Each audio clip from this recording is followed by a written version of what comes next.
मुगलों के राजा अकबर ने षड्यंत्र रचा, आघाती था, लेकिन प्रताप का तेवर भी तेजाबी था, प्रतिघाती था। अकबर ने राजा मान सिंह को सेनापति बनवाया था, रजपूती सेना के खिलाफ रजपूतों को भड़काया था। रणक्षेत्र बनी हल्दी घाटी, चतुरंग शत्रु अनियड़ी हुई, उसके विरुद्ध थी राणा की बलिदानी सेना खड़ी हुई। वाह, स्वागत है। इस बीच युद्ध के शंख बजे, रणढोल बजे, मृदंग बजे, घड़ियाल बजे, घन घनन घनन, जो झारू युद्धक जंग बजे, बज उठी तेज तरवार बजी, मुखदर पर छीकर वार बजे, बंदूकों की शहनाई संग, तोपों के मुखर से तार बजे, तो धारी बाजी खंड खंड, छुरियां छम छम छम छाप बजी, जन जन जनाक जन चन रहास, दुश्मन की गर्दन नाप बजी, धनुषों की डोरी धन धन, और तीर बोलते सन सन, घोड़ों की घंटी टन टन, हाथी का घंटा गन गन, अरे सिर कटकर गिर जाते थे, पर लोथें ही अड़ती रहती थीं, और कहीं विलक धड़ से होकर बस बाजू लड़ती। हल्दी घाटी का युद्ध भारत के युद्धों से कैसे अलग था? महाराणा प्रताप पर श्याम नारायण पांडे जी ने अद्भुत कविता लिखी, हल्दी घाटी।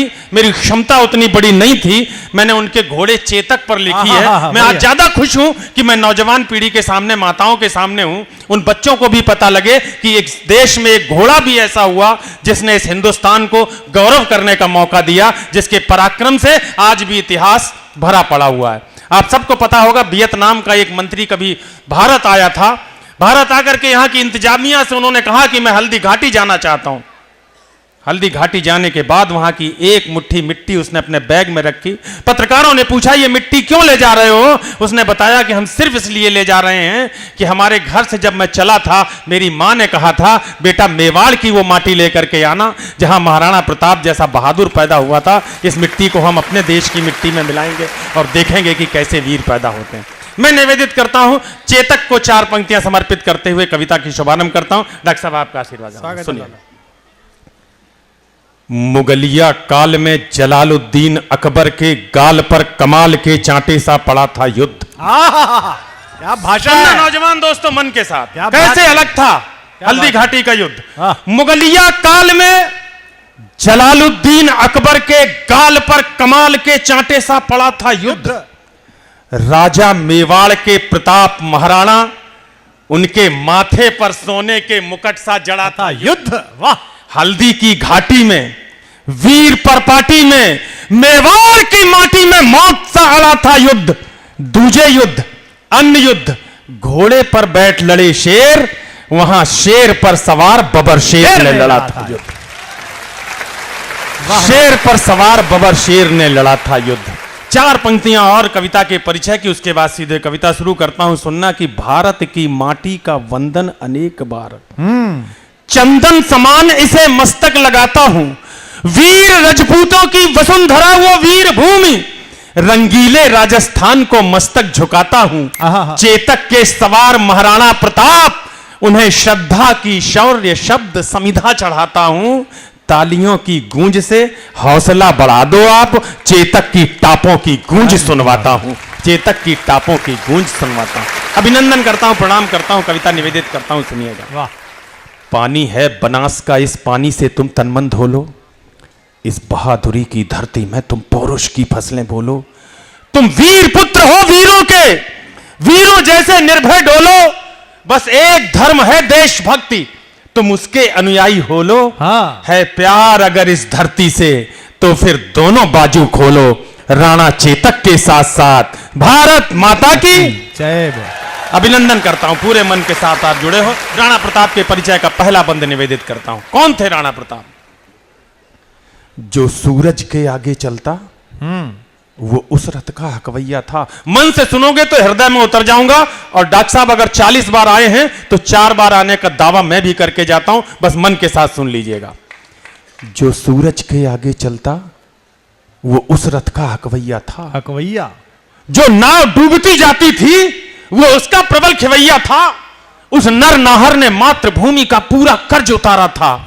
राणा प्रताप मेवाड़ गगन पर चमका एक सितारा था। ये उदय सिंह राणा का सुत उदय सिंह का नाम सुना होगा। जिन्होंने राम कुमार वर्मा की एकांकी दीपदान पढ़ी है वो जानते हैं कि उदय सिंह वही बेटा था जिसकी रक्षा के लिए पन्नाधाय ने अपने बेटे चंदन का कलेजा बलवीर की नंगी तलवार के सामने इसलिए रख दिया कि आने वाले समय में कोई उदय सिंह पैदा हो और उसके बाद महाराणा प्रताप उनके वंश में हो जो अकबर को औकात बता सके। मैं 4 पंक्तियों के द्वारा इस कविता को शुरू करता हूं। स्वागत है। जो सूरज के आगे चलता वो उस रथ का हकवैया था, हकवैया। जो नाव डूबती जाती थी वो उसका प्रबल खिवैया था। उस नर नाहर ने मातृभूमि का पूरा कर्ज उतारा था। राणा प्रताप मेवाड़ गगन पर चमका एक सितारा था। ये उदय सिंह राणा का सुत बचपन से ही अभिमानी था। आकाशी विद्युत सा चंचल यह चक्रवात तूफानी था। जो जन्म लिया अंजनी कोख से वीरव्रती हनुमंता ने, वैसे ही सिंह जना था ये श्री बाई जी जयवंता ने। जो राणा को जानने वाले हैं, चेतक को जानने वाले हैं, कविता के साथ जुड़ेंगे, निवेदन करता हूं, वैसे ही सिंह जना था ये श्री बाई जी जयवंता ने। नेत्रों में प्रबल प्रभंजन था, माथे पर सूर्य चमकता था, अंतस की आभा से मानो पूरा ही पिंड दमकता था। ज्यों बाल भास्कर भोर प्रहर से प्रतिक्षण बढ़ता जाता है, वैसे ही ये मेवाड़ राज्य का सूरज चढ़ता जाता है। वाह! जैसे जैसे भुजदंडों की मछलियां अकड़ती जाती थीं, वैसे वैसे मेवाड़ भूमि की चिंता बढ़ती जाती थी। घर में थी फूटन और मुगल के रोज आक्रमण होते थे चंद विभीषण जो खुद ही गद्दारी का विष ढोते थे। ये एक समय की साजिश थी। इस साजिश के साक्षी हो लो राणा चेतक के साथ साथ भारत माता की जय बोलो। हल्दी घाटी के युद्ध का दृश्य रखता हूं। ओज की धारा के बड़े कवि बैठे हुए, इन्होंने बताया कि कविता में अगर तलवारें चलती हुई महसूस हो जाएं, घोड़े दौड़ते हुए महसूस हो जाएं, तो वीर रस की कविता बड़ी होती है। कोशिश मैंने की है आज बड़े लोगों के सामने सुनाना, वो सुनिएगा। स्वागत है अजय। मुगलों के राजा अकबर ने षड्यंत्र रचा, आघाती था। हल्दी घाटी का युद्ध है, अकबर और महाराणा प्रताप की सेनाएं आमने सामने हैं। युद्ध का दृश्य मैं निवेदित करता हूं, आपके वीरत्व को चुनौती देता हूं, मेरा साथ दीजिएगा। स्वागत है। मुगलों के राजा अकबर ने षड्यंत्र रचा, आघाती था, लेकिन प्रताप का तेवर भी तेजाबी था, प्रतिघाती था। अकबर ने राजा मान सिंह को सेनापति बनवाया था, रजपूती सेना के खिलाफ राजपूतों को भड़काया था। रणक्षेत्र बनी हल्दी घाटी, चतुरंग शत्रु अनिअड़ी हुई, उसके खिलाफ थी राणा की बलिदानी सेना खड़ी। वाह! इस बीच युद्ध के शंख बजे, रणढोल बजे, मृदंग बजे, घड़ियाल बजे, घन घनन घनन। पूरे हिंदुस्तान में दोस्तों जहां भी सुनाई, इन पंक्तियों के साथ लोगों की तालियों की ताल मिली है। आज बड़ौत में देखना चाहता हूं कि कैसे सुनते हैं आप लोग। मुगलों के राजा अकबर ने षड्यंत्र रचा, आघाती था, लेकिन प्रताप का तेवर भी तेजाबी था, प्रतिघाती था। अकबर ने राजा मान सिंह को सेनापति बनवाया था, रजपूती सेना के खिलाफ राजपूतों को भड़काया था। रणक्षेत्र बनी हल्दी घाटी, चतुरंग शत्रु अनिअड़ी हुई, उसके विरुद्ध थी राणा की बलिदानी सेना खड़ी हुई। वाह! इस बीच युद्ध के शंख बजे। थोड़ा सा हलचल समाप्त कर देंगे तो मेरा मन लगेगा। स्वागत है। इस बीच युद्ध के शंख बजे, रणढोल बजे, मृदंग बजे, घड़ियाल बजे, घन घनन घनन।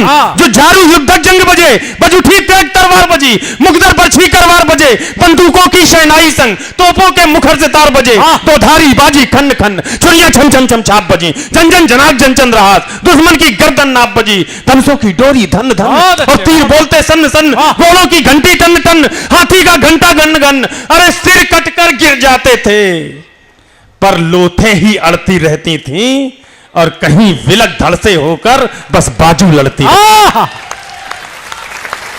प्रणाम करता हूं, अभिनंदन करता हूं। 2 नाम आपके बीच लेना चाहता हूं राजस्थान के, कल्ला राठौर और जयमल राठौर। भतीजे के गोली लगी, ताऊ के गोली लगी, जयमल के कल्ला ने अपने कंधे पर बिठा लिया।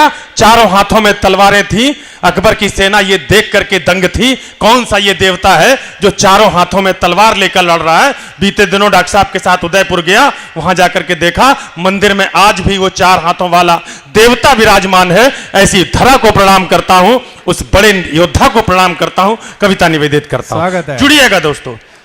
मुगलों के राजा अकबर ने षड्यंत्र रचा, आघाती था, लेकिन प्रताप का तेवर भी तेजाबी था, प्रतिघाती था। अकबर ने राजा बान सिंह को सेनापति बनवाया था, रजपूती सेना के खिलाफ रजपूतों को भड़काया था। रणक्षेत्र बनी हल्दी घाटी, चतुरंग शत्रुआनी अड़ी हुई, उसके विरुद्ध थी राणा की बलिदानी सेना खड़ी हुई। इस बीच युद्ध के शंख बजे, रणढोल बजे, मृदंग बजे, हरियाल बजे, घन घनन घनन, जो झारू युद्धक जंग बजे, बज उठी तेग तलवार बजी, मुगदर बरछी करवार बजे, बंदूकों की शहनाई संग, तोपों के मुखर सितार बजे, दो धारी बाजी खन खन, छुरियां छम छम छम छाप बजी, झन झन झनाक झन चंद्रहास, दुश्मन की गर्दन नाप बजी, धनुषों की डोरी धन धन और तीर बोलते सन सन, घोड़ों की घंटी टन टन, हाथी का घंटा घन घन। अरे सिर कटकर गिर जाते थे पर लोथें ही अड़ती रहती थीं और कहीं विलक धड़ से होकर बस बाजू लड़ती रहती थी। वाह, जिसको भंबोड़ देता चेतक, चित्र बनाना आंखें बंद करके, जिसको भंबोड़ देता चेतक उसका बख्तर कट जाता था, जिसको भाला घुस जाता था गुब्बारे सा फट जाता था। वो नीले घोड़े का सवार, निवेदन करता हूं इस बार जुड़ना, वो नीले घोड़े का सवार तूफान दिखाई देता था। अच्छा है। जिस ओर निकल जाता चेतक शमशान दिखाई देता था। बहुत अच्छा। जिस ओर निकल जाता चेतक शमशान दिखाई देता था।